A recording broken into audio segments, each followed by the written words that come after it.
എന്നിട്ട് എല്ലാവരും പോയി കഴിയുമ്പോൾ ഞാൻ സിമിട്രിയിൽ ചെന്നിട്ട് അവിടെ കുരിശുരൂപമുണ്ട്. ആ കുരിശുരൂപത്തിൻ്റെ എടുത്ത് മുട്ടുകുത്തും. എല്ലാ ദിവസവും മുട്ടുകുത്തിയിട്ട് ഞാനിങ്ങനെ കൈവച്ച് ഇങ്ങനെ ഈശോയുടെ കുരിശുരൂപത്തിൽ ഇങ്ങനെ പിടിച്ചിട്ട് പറയും, ഈശോ എനിക്ക് ദൈവവിളി തരണമേ. പിന്നെ എൻ്റെ അപ്പച്ചനൊട്ടും ഇഷ്ടമല്ല സിസ്റ്റർ ആകുന്നത്. അപ്പോൾ ഞാൻ പറയും, ഈശോയെ അപ്പച്ചനൊരു മാറ്റം, ഒരു മാനസാന്തരം കൊടുക്കണം, എൻ്റെ മഠത്തിലേക്ക് വിടണം പപ്പ. അപ്പോഴെനിക്ക് ആ ഒരു മാറ്റം അത് അയ്യപ്പായ്ക്കുണ്ടെങ്കിൽ മാത്രമേ എൻ്റെ മഠത്തിലേക്ക് വിടുകയുള്ളൂ.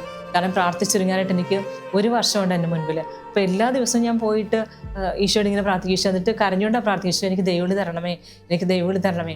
എനിക്ക് എന്തെന്നില്ലാത്തൊരു ഉള്ളിലൊരു ആനന്ദമുണ്ടായിരുന്നു, ഒരു സന്തോഷമുണ്ടായിരുന്നു. കാരണം എന്താണ് ഈശോയ്ക്ക് വേണ്ടി ചെയ്യുമ്പോഴത്തേക്ക് സിസ്റ്റേഴ്സിനൊക്കെ ഒത്തിരി സന്തോഷമായിട്ട് ഞാൻ കാണുന്നത്. എപ്പോഴും ദുഃഖപൂരിതമായ മുഖം ഞാൻ സിസ്റ്റേഴ്സിൽ കണ്ടിട്ടില്ല, എപ്പോഴും സന്തോഷം. അപ്പം ഞാൻ പറയും, ഈശോയെ ഇങ്ങനെ ഒരുപോലെ സന്തോഷിച്ച് മറ്റുള്ളവർക്ക് പ്രാർത്ഥിക്കാനൊക്കെ സാധിക്കുന്നത് പോലെ എനിക്ക് സാധിക്കണം. അപ്പോൾ അതുകൊണ്ട് എൻ്റെ ഇഷ്ടം എനിക്ക് ഈശോയ്ക്ക് വേണ്ടി ജോലി ചെയ്യണമെന്നാണ്.